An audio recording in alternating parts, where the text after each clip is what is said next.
presents together, I'll just give you a little bit of an overview. So for those whom I haven't told about this before, I did my doctoral work at Fielding Graduate University under the mentorship of Four Arrows, who has become my compatriot and friend and co-editor of our shared volume, if you don't have that yet. And he was fantastic. He is such an amazing, energetic, and I don't know, multifaceted being. And through his encouragement, I had the incredible privilege to scratch my head and wonder about my own practice as the leader of a school that's very clear on its pedagogy, centering around holistic teaching and learning practices from a lot of the books we've all read and from some of the study I've done independently. But I've always kind of been making up the governance structure and the leadership protocols and the sort of organic way we make decisions, and feeling pretty good about it, but not very studied compared to how I think about education.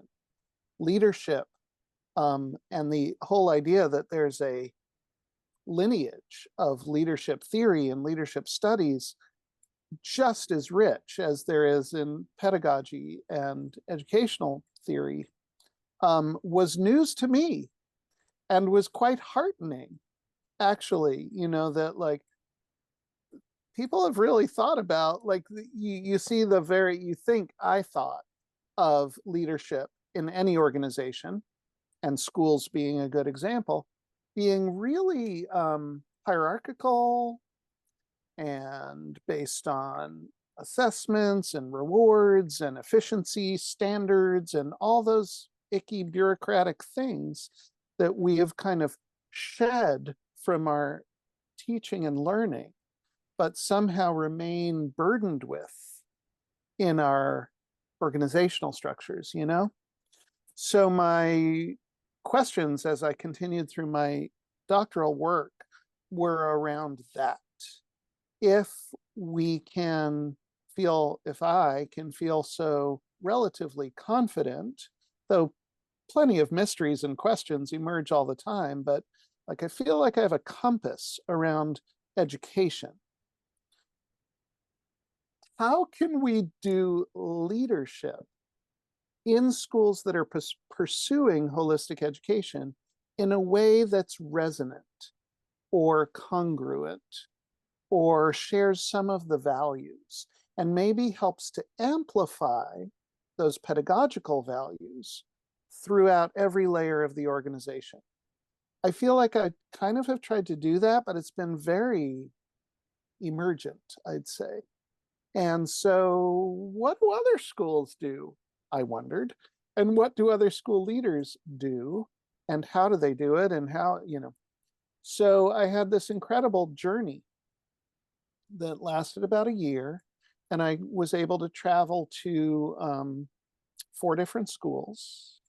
And really, these are all places. I know Rungaroon is known to the to all of you, and that was one of the schools I got to visit, which was incredible because I'd heard about it for years and years and knew Prabhupada for a while.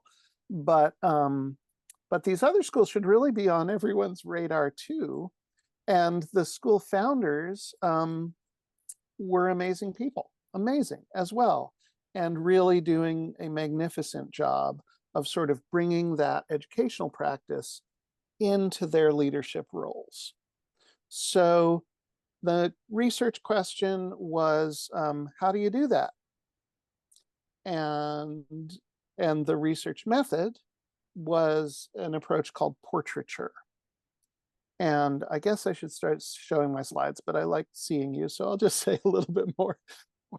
Portraiture as a qualitative research method is very much about just as the name implies, in terms of an artistic relationship between the artist and the subject of a portrait, a portraiture study. The artist sits in close proximity.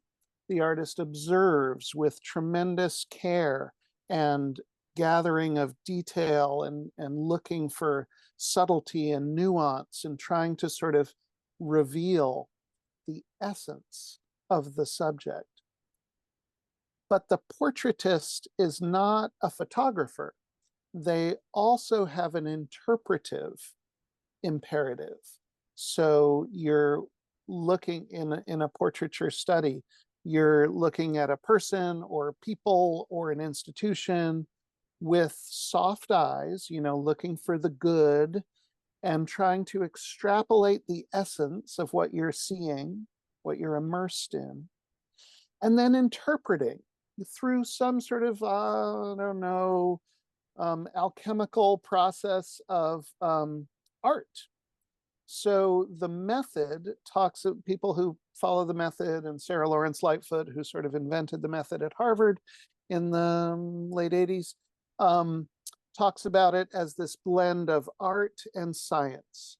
The science being rigorous and detail-oriented and involving, you know, recordings and transcripting and, you know, really picking apart everything you've seen and heard and gathering of artifacts and coding it all and like these really rigorous scientific processes, but that ultimately what you're creating as a researcher of portraiture is a piece of art.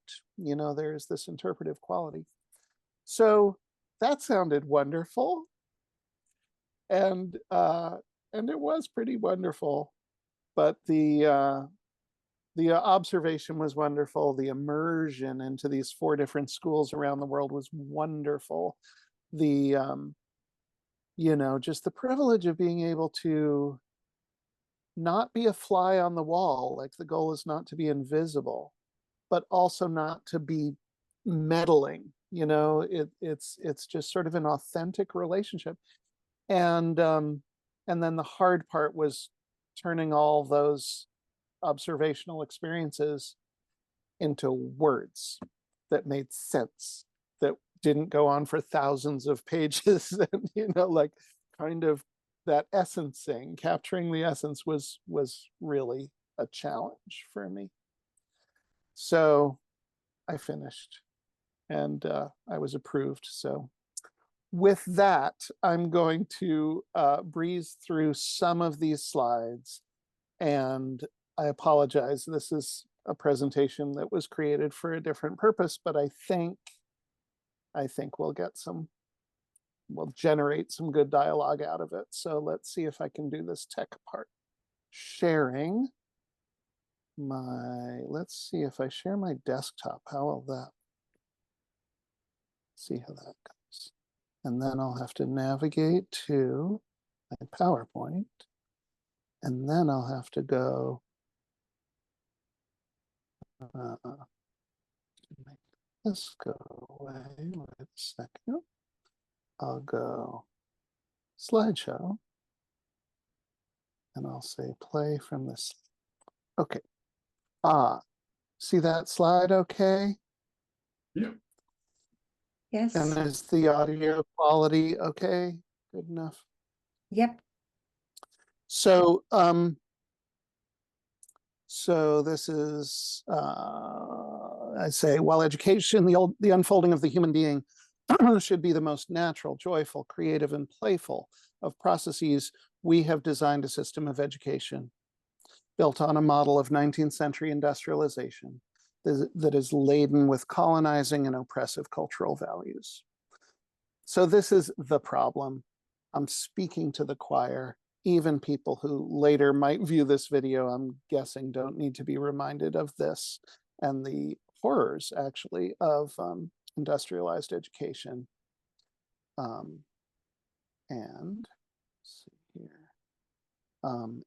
And we educate because of the hope that through education, we can not only create caring individuals, but a caring society. And unfortunately, we find ourselves in very difficult circumstances often in institutions. There have always been voices of dissent. These have coalesced into a field of study that we call holistic education. Over the same period of time, the field of leadership studies has offered many alternatives to the hierarchical, patriarchal, and bureaucratic school leadership models, but have not explored approaches that align with the foundational principles of holistic education. So what I was imagining, what I was looking for is, can we find holistic education, all its values and approaches embedded in a model of leadership? This is in my literature review. So have people already studied this? And that was my question. How do founding holistic school leaders embody their pedagogy through their approach to leadership within holistic schools? Reviewing literature, there's a ton out there. Things like spiritual school leadership, mindful school leadership, and even these researchers who are following the work of Michael Fullan and describing their model as holistic school leadership. I was like, Eureka, my research is done. Yeah. Except that model didn't actually capture all the things I think of as holistic school pedagogies. Particularly, it lacked to me an inclusion of the spirit, which I think is really essential. So I described the gap. There are no adequate models of holistic school leadership. I gotta create one through my study. This is the method of portraiture. This is an example of a rather toxic portrait of a leader, not so holistic. This is the statue outside was the statue, they've taken it down, outside the Museum of Natural History in New York. Teddy Roosevelt dragging the enslaved into the future through his strong leadership. And this talks a little bit about portraiture and then my research. So I went to 4 different schools on 3 different continents in a huge variety of settings, including Bangkok, Sao Paulo, Brazil, a little school in Palo Alto, California, and then a school on the Navajo reservation. And my goal was to engage with the leaders, the founding leaders of those schools, just to narrow, because like there's so many beautiful schools. To narrow my focus, I did choose schools whose founders were still involved in the school, and particularly continued to be in a leadership role within the school. So I participated in Zoom interviews, I engaged in observations and note-taking, took lots of photographs, many videos, audio recordings, gathered written artifacts, and immersed myself in the community and culture of each of these 4 schools. Carol Gilligan, you may have read, I first read in college as a feminist psychologist challenging the work of Kohlberg's theory of moral development. Well, she's still at it. And this was her method of sort of, once you gather this mass of data, how do you make sense of it? And she created this tool called the listening guide, which I used somewhat in my research in the analysis of the data. And these are some of the schools I visited. So here's the good stuff. This is all good stuff.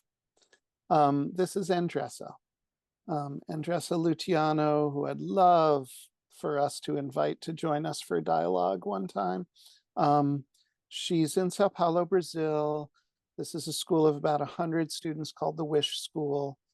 For many years, it was an elementary school. They've recently added a secondary, like last 3 years, added a secondary school in a whole different building.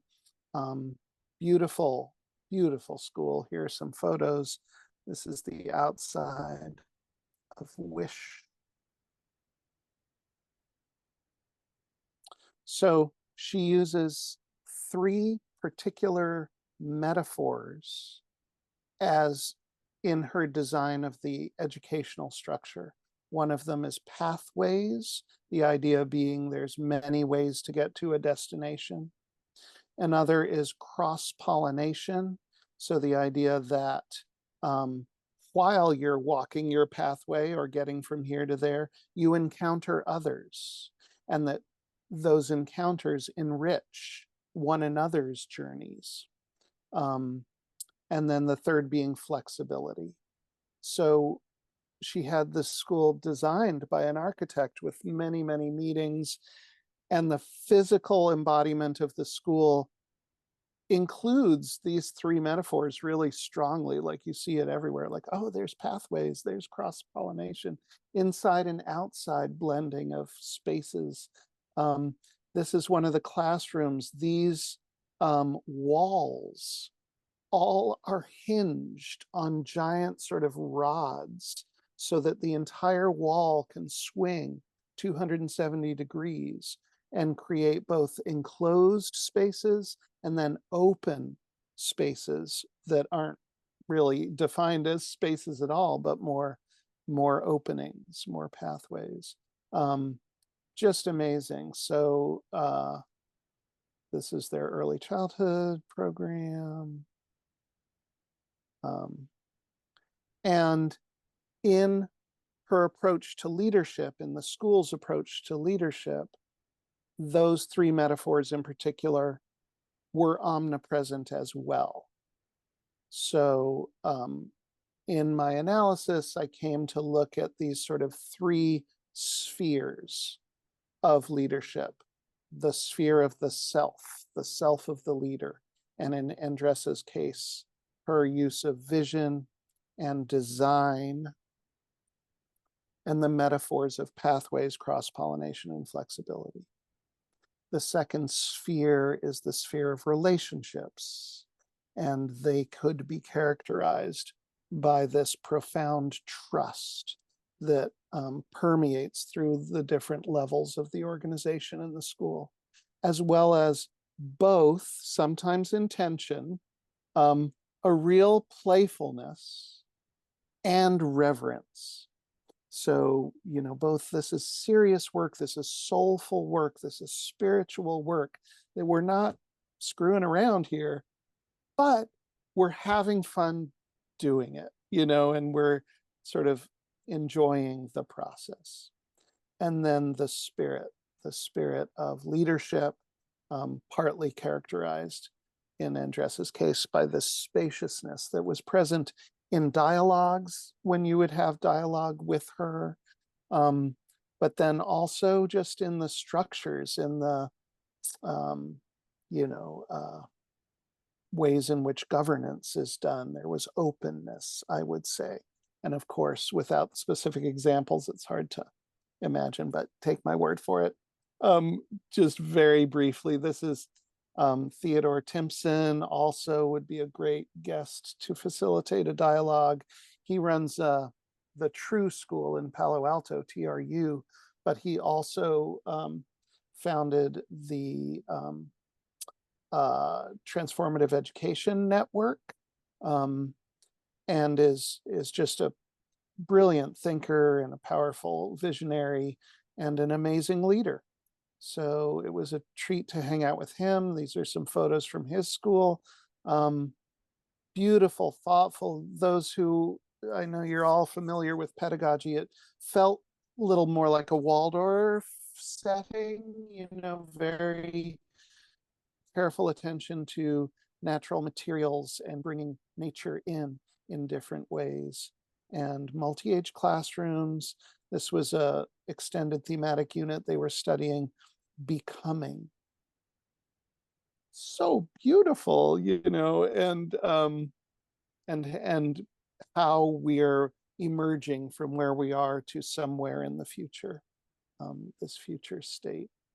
True's school rules, shouldn't they be our life rules too?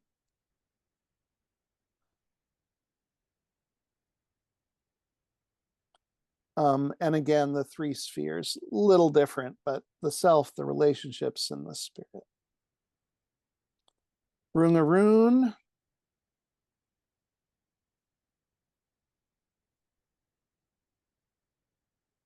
Such a beautiful, peaceful oasis in the big city.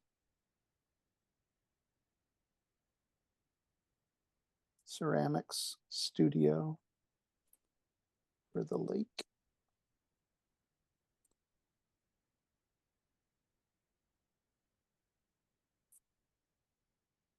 And this is the Prabhupada version of my three spheres of self, relationship, and spirit.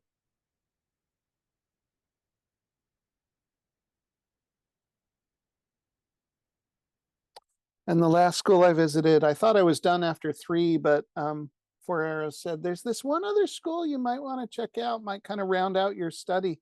And so took his advice because I learned to always take his advice. And this is Mark Sorensen, who founded with his friends the Star School, Service to All Relations.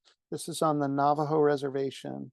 This is a public charter school of about 100 students, kindergarten through high school, actually pre-K through high school. And such a different environment.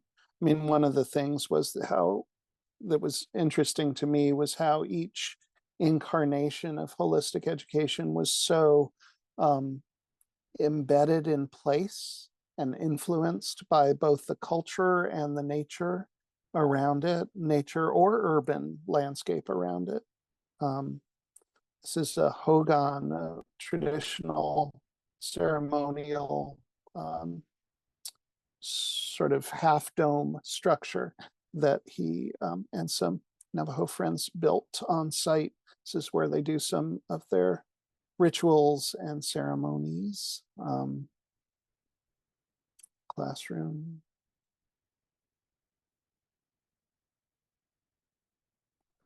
They're one of the ways in which they're unique is they're 100% producing their own power. They're completely off grid. They have both solar and wind power, and they also are unique in their teaching of Diné language and Navajo cultural traditions and rituals on a public school campus in Arizona. So at the end of it all, let me just do a time check. There's misplaced my timekeeper. How are we on time? Halfway? Yeah, we're halfway. Exactly. Okay. So again, these are these three spheres: the self, the relationships, and the spirit of leadership. And of course, while it helps my cognitive schema to see those three areas as distinct, what the double Venn diagram reminds us is that they're all inseparable and overlapping, and the holistic approach to school leadership can actually be best identified when all three of those aspects are strong and present. And so the holistic leader is at the center. Just a couple of things. The self of leadership, these school leaders and founders were really strongly motivated by the mission, by the school's mission. Obviously, like we wouldn't have the energy or resources to start these initiatives if we didn't really believe in what we were doing. So that was really strong. Little more surprising maybe was this sense of aesthetics. I struggled with that word. I called it beauty through a lot of the study, but in some cases it was very much more about design than it was about artistic beauty. So I went with the aesthetics. I don't know. These are all like, this is all in progress. I'm still I need a postdoc study to keep going.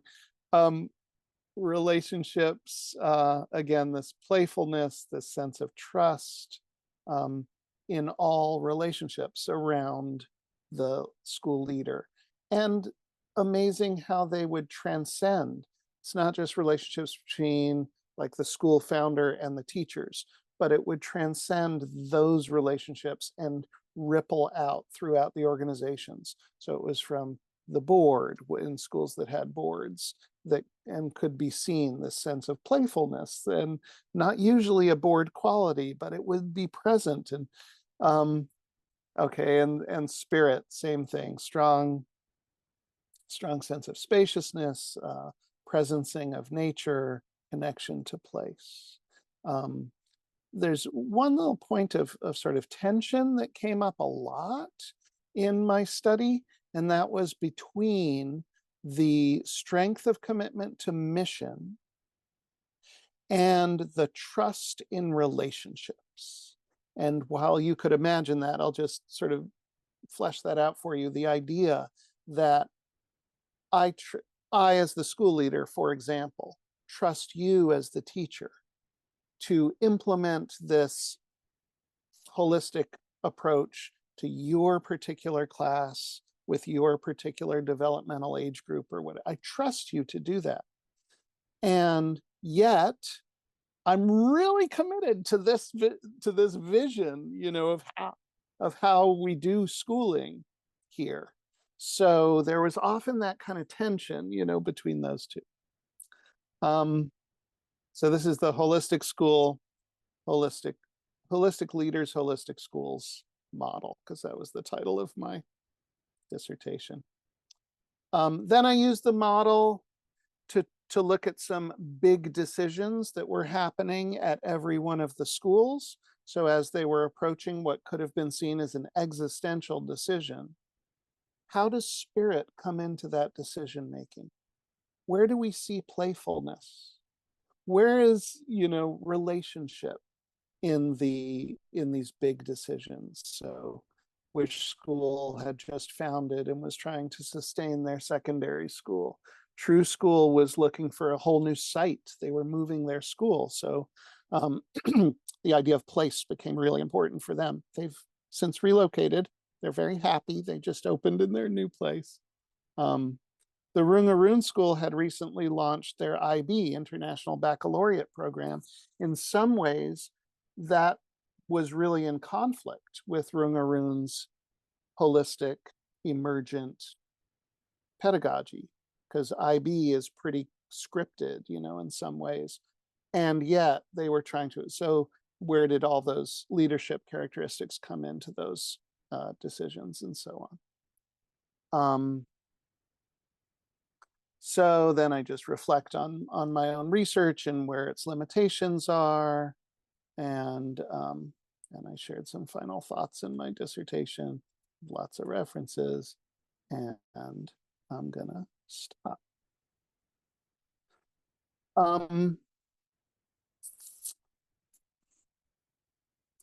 I think I'll really stop.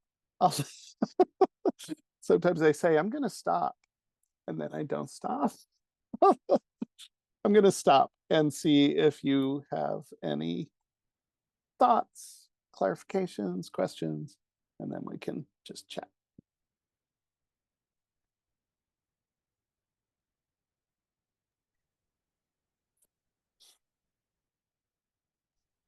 Probably go into dialogue for a long time about this. But one of the things that came up for me was there any commonality in the individual journeys of these leaders? Great question. Hmm.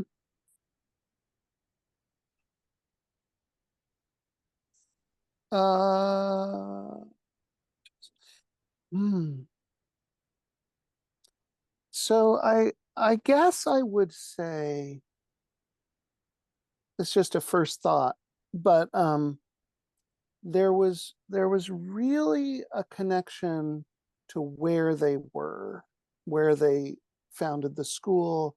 Like when Mark had moved to the Navajo reservation 45 years previously, Andressa had grown up in Palo Alto, in Sao Paulo, in the neighborhood where she founded the school, and her family had lived for a couple generations. So there was like this really profound connection to that particular place, and place including the plants that grow there, the birds that fly there, the water that is consumed there, and the culture, you know, and values of the culture. And all of these four, to a more or less extent, but pretty much, were also travelers. They were also global citizens, you might say. Like they were not rooted to their place in a limiting way, you know? They were thinking globally while they practice. So that's one thing that wouldn't necessarily be obvious, and sort of in terms of their journey. They all four were pretty studied about the school part. So it wasn't just like a, whatever, the kids will have fun. You know, there was really intentionality behind Prabhupada's Buddhist study, or Mark's deep knowledge of Navajo tradition, and the educational implications, for example. So there's a couple things.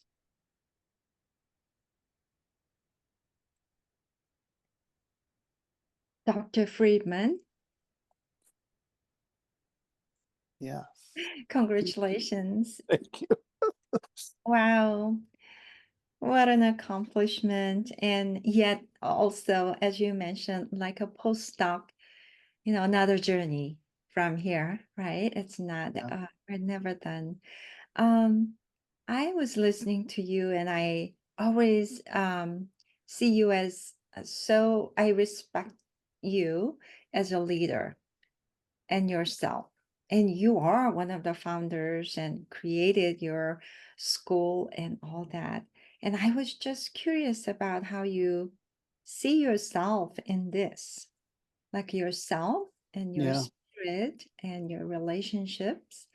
And where you, if there's any, um, like, not just the similarities and differences, but like, you know, in your transformational process, like how you see yourself changing and growing in this, and you know where you um where you stand, and how you could describe, and those are probably dynamic too, you know, as we grow and we change. But I was curious if like your school was one of the maybe 5 schools. Yeah. Thank you so much. Yeah, it you know, of course the study grew out of my own obsessive career choices. And yeah, I didn't choose to study the history of stamp collecting, though that might be really interesting too. It really is something that I've both cultivated in my own, you know, choice to found a school and to try to build a community around it, and to be clear about all that, while I seemed to be inventing how we run the place, right? So it was, I realized not very long into the study, some therapies, like some self-therapy involved in like looking, yes, I was looking out and I was looking in, of course. And yeah, I think I was really heartened to see familiar traits and characteristics in these other amazing and remarkable people. And I don't know, I mean, yeah, I have a school that calls what we do holistic too. And in that way, I fit right into these 4, maybe it's 5 school leaders, but I think it, I don't know, I moved back and forth between seeing myself in every minute and then trying to step back and not, be colored, have my observation. Like, yes, so portraiture doesn't assume objectivity, thank goodness. Like you are a subjective observer always. And so to acknowledge that and realize, yes, I'm coming with my own biases and whatever, was okay, was considered good methodology. However, you can also, like, if you're not careful, you can really see what you want to see. So I tried to move in and out of that. Um, I loved seeing the playfulness. I have to say, of the many things that emerged, and of course, I care so much about connecting to place. I care much about authentic spirit and presence. Like all these things, relationship is very important to me. It's a core value, but I think I really appreciated the playfulness more than anything. And it's funny because, so just an aside, but before you call me Dr. Freedman too much, I'll tell you, locally here, we had another teacher at my school named Paul, and we had to distinguish between the 2 Pauls. I may have told some of you this already, but we, in distinguishing, like, which Paul are you talking about? The youngest kids at the school, our kindergarten and pre-K kids, came to call me Silly Paul, Yeah. as opposed to the other teacher Paul, who I think was more, erudite in some ways. So now around my campus, I go by Dr. Silly Paul. And I think that playfulness is really important. Like, we can get so hung up with our own brilliance and, like, so, like, I don't know, full of ourselves. I think just to stay humble and to realize what a ridiculous thing life is, especially when you're dealing with children and we all make mistakes, and and humanness is encapsulated by that playful quality, I think.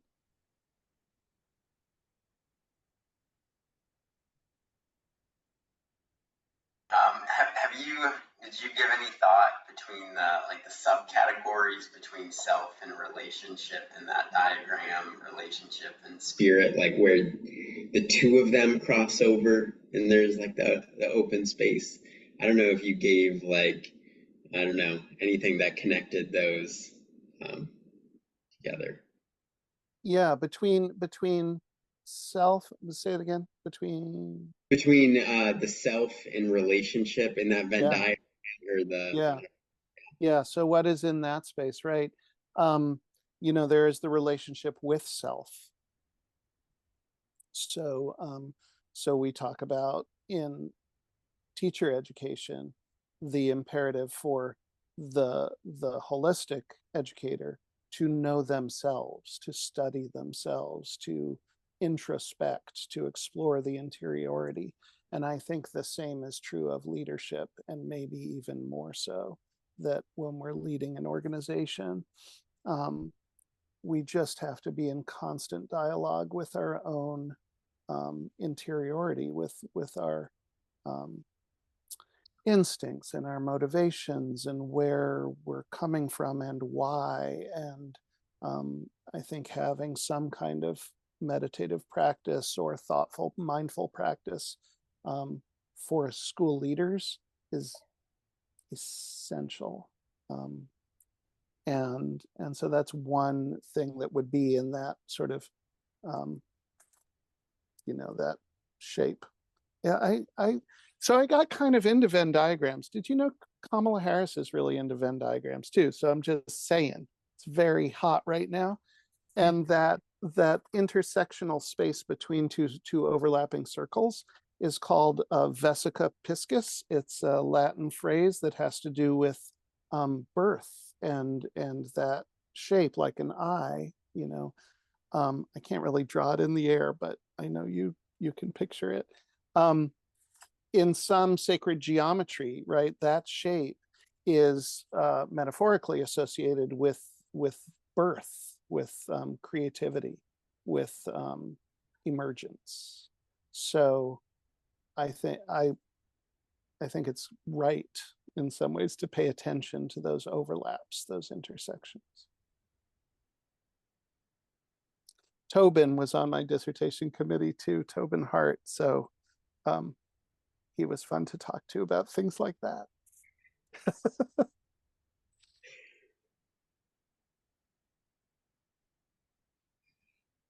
Well, I find your methodology really interesting with the portraiture and the way you described it as well, how nuanced and observation and how much awareness and presence is required of the researcher in that situation. And it got me thinking about our presence with students and in educational spaces and how there might be some overlap there as well in terms of there seems something very holistic about that approach and how that might also emerge in our teaching environments as Yeah, well.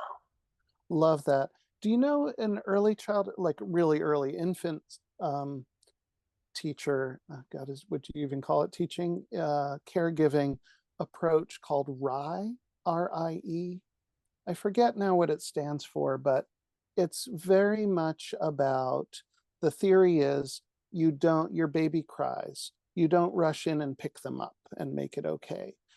But you also don't just let them cry it out either. You know, there's this sense of a loving presence and that you're right there. And it's okay. And you're in relationship and you're right there. And yeah, sometimes I think both about the role of teacher and the role of leader being about being right there. I'm here for you. I'm seeing you. I'm watching your struggles. I'm not rescuing you because it's not my struggle, but I'm right there. And yeah, I think, you know, maybe it's a little stretch to say that my research methodology had that quality of like loving presence, but that's sort of a similar like thing I was shooting for, is like, yeah, not trying to be invisible, not trying to be objective, but I'm really not trying to meddle either. Like it was tempting to meddle, like, you know, the leader is like, God, this social media campaign, I don't know what's wrong. And I'm like, yeah, you know, I see it too, and I'm with you, and I'm not here to try and help you solve problems or, you know, make things worse. I'm just here.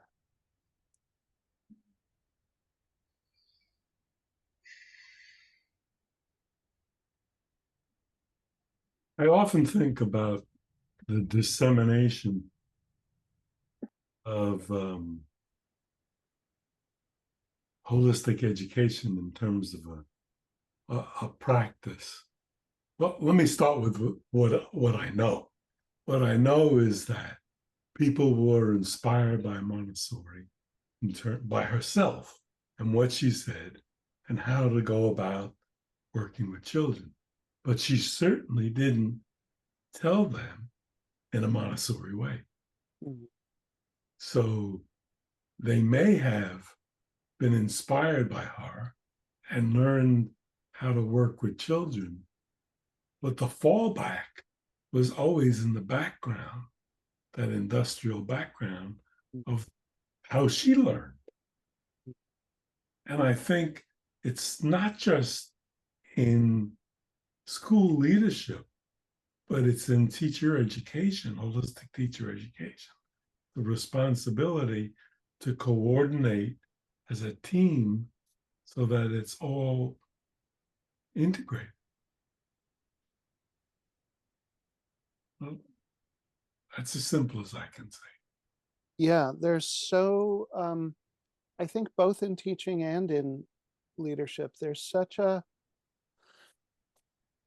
expectation that you should be telling things, telling people to do things and making sure they do them, whether it's little people in your classroom or adult people in your organization. And therefore, like, I have this wisdom, this knowledge, and I need to impart it to y'all. And to do it, as you say, in a Montessori way, or like, to sort of promote the conditions by which people, whether they're little or adult, are likely to be able to solve their own questions, problems, explorations in ways that are creative and compassionate and community minded, and all encompassing all the values we have, without becoming pedantic, without feeling like it's our job to instruct. And then, because once you, like, I got the answer, I'm trying to give it to you, then there's all the necessary rigmarole of coercing your behavior and rewarding and threatening and all the things that go with it.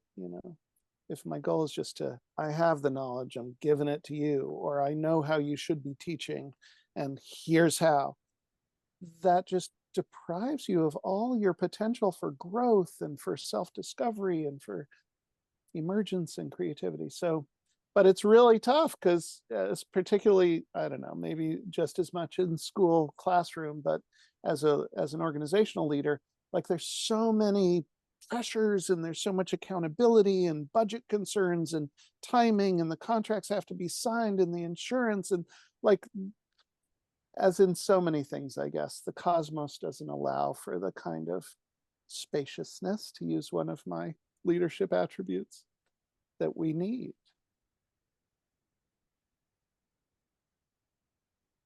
Well, I'm just curious about the contrast definition of leadership in typical Western industrialized society. Leadership is just like what you described, knowing and having done, and kind of you're like you're responsible, and then you're giving and telling, leading. So that leadership concept is different from some other cultures, other traditions. And even so, playfulness, I just admire that quality, because you could be viewed as not as serious, or not as leader, right, so called, but how wonderful to have a playful leader, that makes just to brighten the whole environment and everyone around, and you're like soul lifting as your playfulness. And I thought, like, oh, that is Paul, like a playfulness. Yeah, definitely a strong quality. And how could we maybe share this, more found this value to a bigger world, and perhaps as a counterexample of what leadership could be in this world, right? Yeah. I know. And again, not that I'm obsessed with the current political landscape, though I am. But yeah, Kamala, again, being sort of mocked by some for laughing, and for having a joyful approach to some really serious issues. Obviously, like, there's nothing more serious than getting right what she's trying to do ultimately, whether it be world peace or economic health and so on. Like, these are huge things, and so for her to be laughing, it's so easy to go, well, you're obviously not serious about this, or we're not gonna, it's an indication of weakness or somehow like, and yeah, again, to me it's just an indicator of humanity. And there are other indicators. I think that aesthetic quality too, one of the school leaders, Theodore, was a formally trained vocalist, and he sang with his whole school while he played. God, what even is it? It's this keyboard that you kind of pump. Is it? I don't know what it's called, but made this beautiful, haunting music, and then he sang this Maori song of peace with his whole school, as I recorded and like watched all the kids and the teachers, and playfulness, I think, is one way, some sort of artistic expression or creativeness, or it's just, I guess maybe it's all the ways in which humans are human, like it's humanity, right? I do gravitate toward playfulness, even silliness, and that's my go-to rather than concert piano. But I know, like, there's William with his violin or fiddle or whatever. It's I think it's just being able to exude through your community this sense of being fully human. And part of that is being willing to take risks, make mistakes, accept yourself, accept others. That relationship piece is so important. Trust. Yeah.